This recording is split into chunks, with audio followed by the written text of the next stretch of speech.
channel saya. Kembali lagi, hari ini saya mau share cerita menarik. Nah, sebelum mulai, saya mau ucap terima kasih untuk teman-teman yang sudah subscribe, like, dan komen. Terima kasih untuk dukungannya.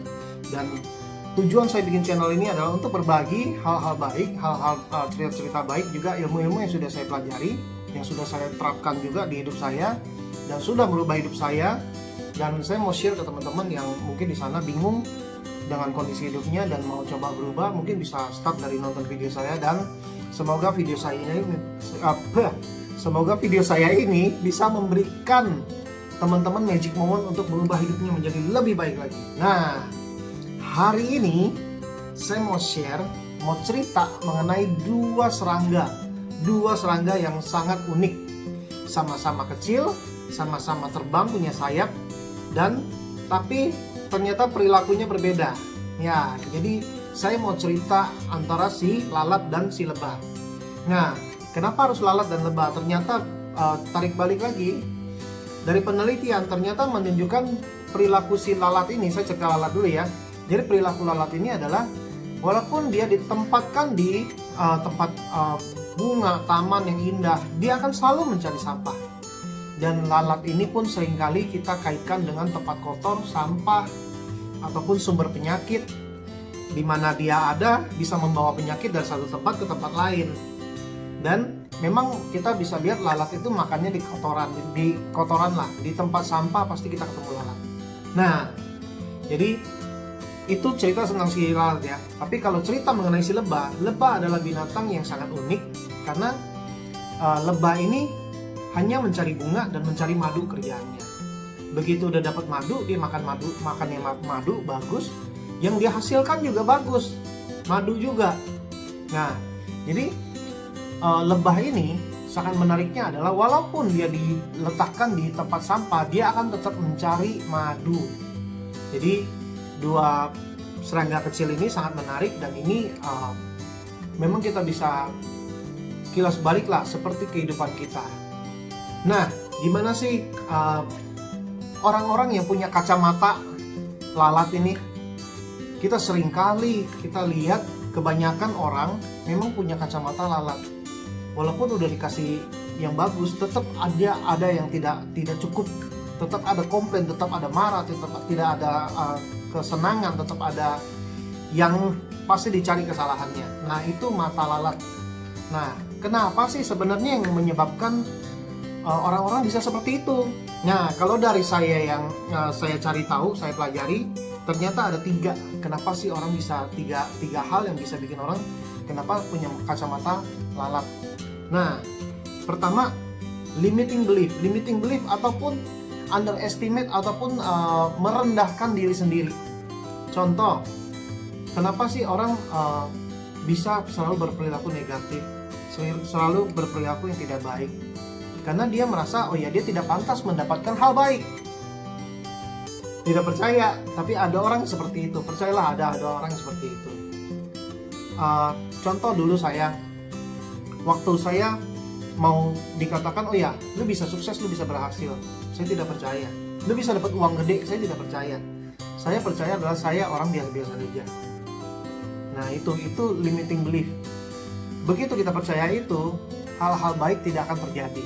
Karena waktu saya pun lagi coba belajar law of attraction. Begitu kita berpikir yang tidak baik, vibrasi itu akan nyampe, yang datang pasti hal yang nggak baik. Nah, limiting belief ya, kita tidak percaya dengan kita bisa jadi orang berhasil. Yang kedua adalah pemikiran negatif dan emosi negatif. Saat kita diajarin, oh ya, ayo ikut seminar, sukses, berhasil, apa segala macam, tapi dalam diri kita bilang, oh ya, bullshit lah, gak mungkin bisa. Nah, pemikiran negatif itu dan emosi negatif ini harus diberesin. Ini harus diberesin. Caranya bagaimana nanti ya. Nah, kadang pemikiran dan emosi negatif ini banyak yang merusak hidup kita. Saya dulu juga banyak banget emosi negatif, dan akhirnya saya sudah belajar mencoba merilis, melepaskan, mengikhlaskan. Nah, ternyata kehidupan bisa lebih baik. Emosi negatif yang paling parah adalah keegoisan. Walaupun kita udah salah, tapi kita nggak mau ngaku salah. Itu yang paling bahayanya. Nah, yang ketiga, tidak memberikan diri kita kesempatan. Bener nggak sih? Ya, kenyataannya adalah banyak orang yang tidak memberikan diri mereka kesempatan. Sama seperti saya. Saya tidak memberikan diri saya kesempatan untuk bisa belajar, untuk bisa maju, untuk bisa sukses. Sampai saya ketemu ya neuromarketing yang baru, by Brain Science. Akhirnya dari situ saya belajar, oh ya, ternyata kita punya kesempatan baru. Kita harus kasih diri kita kesempatan. Kasih diri kita waktu untuk bisa belajar dan bisa berhasil. Nah, jadi buat saya ini 3 hal ini yang bikin saya selalu melihat dengan kacamata lalat. Yang berikutnya, gimana sih kita berubah kita punya kacamata menjadi kacamata lebah?